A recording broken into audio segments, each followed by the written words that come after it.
জীবনে কত কাঁঠালের বিচি যে আমি ফেলে দিয়েছি তার কোনো হিসেব নেই। আমি যদি জানতাম যে কাঁঠালের বিচি দিয়ে এমন একটা রেসিপি বানানো যায় তাহলে কখনোই ফেলতাম না। এখন আফসোস হচ্ছে।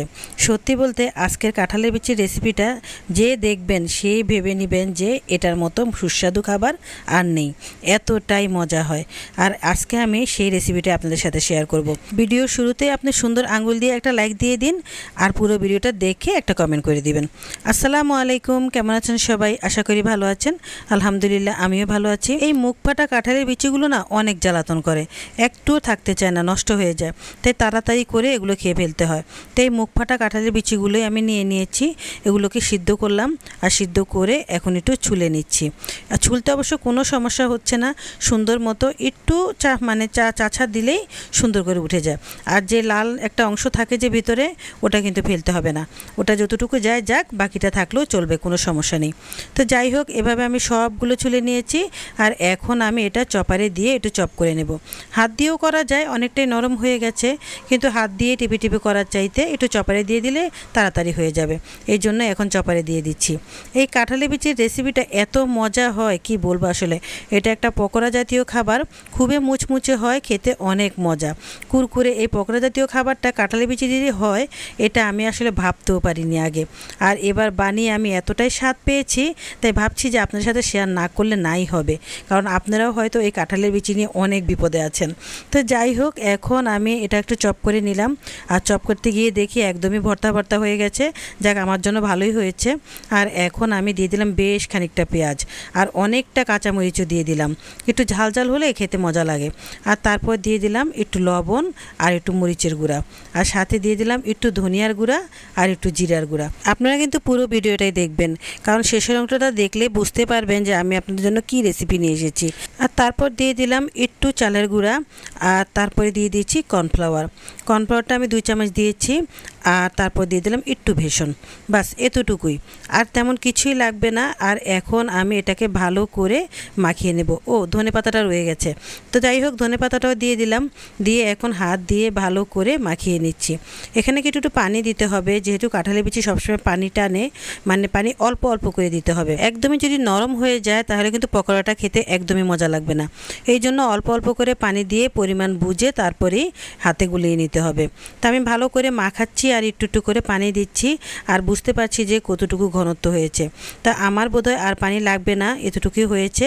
এই যে আমি এরকম শেপ রাখবো, এটা মানে এর থেকে বেশি আর আমি নরম করব না। এর থেকে বেশি নরম করলে আমার পকোড়াটা সুন্দর হবে না, কুরকুরে হবে না। তো যাই হোক, আমার হয়ে গেছে মাখানো। তো মাখানো সিস্টেমটা এরকমই থাকবে। আর এখন আমি এটাকে ভেজে নেব। অনেকগুলো তেল দিয়ে দিলাম, আর এখন তেলের উপরে ঝেড়ে দিচ্ছি। আমি আসলে এখানে কোনো হাতের কোনো শেপ দিচ্ছি না, যেভাবে তুলছি ওভাবেই দিয়ে দিচ্ছি। এতে করে হচ্ছে কি, বেঁকা টেরা এরকম হচ্ছে।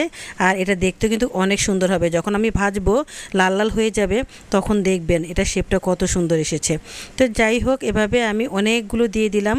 আর আমার কড়াইটা একদমই ছোট, এই জন্য আমার 2-3 বারে দিতে হবে।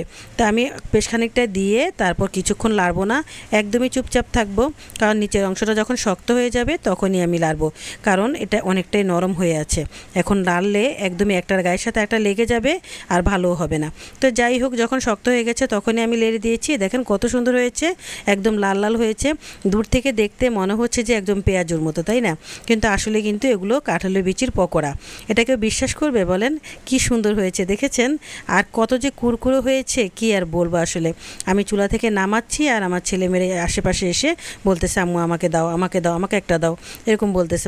এত সুন্দর গ্রান ছড়াচ্ছে চারপাশে, ওরা গ্রান পেয়েই রান্নাঘরে সবাই চলে এসেছে খাওয়ার জন্য। তো যাই হোক, এখন আমি তুলে নিচ্ছি। আর এই যে কত সুন্দর হয়েছে দেখেন, কতটা কুরকুরে হয়েছে, আমি ভেঙে কিন্তু পরে দেখাবো।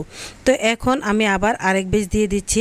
সত্যি বলতে এই কাঁঠালের বিচির পকোড়া খেয়ে আমি তো অবাক হয়ে গেছি। আমি বিশ্বাসই করতে পারছি না যে এমন মজার একটা খাবার কি করে এতদিন এত অবহেলা করেছি। আমি তো কত কাঁঠালের বিচি ফেলে দিয়েছি তার কোনো হিসেব নেই। তো যাই হোক, এখন আমি একটু কারি পাতা দিয়ে দিচ্ছি। আর এই কারি পাতার ফ্লেভারটা অনেক সুন্দর সুন্দর হয়। আর সাথে কয়েকটা কাঁচামরিচ আমি এভাবে ভেজে নিয়েছি। বাস এখন উপর দিয়ে দিলাম। কি সুন্দর হয়েছে দেখেন, খেতে কিন্তু যে অনেক অসম্ভব মজা, কি বলবো আসলে অসম্ভব মজা। একবার যে খাবেন এটার স্বাদ কেউ ভুলবেন না।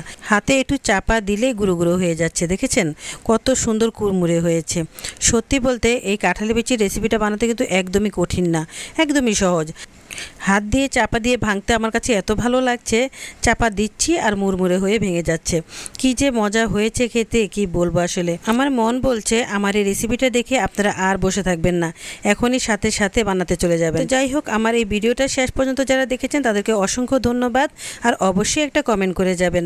ভালো থাকবেন সবাই, আবার আসবো নেক্সট আর একটা রেসিপি নিয়ে। আর সেই পর্যন্ত পাশে থাকবেন। আল্লাহ হাফেজ।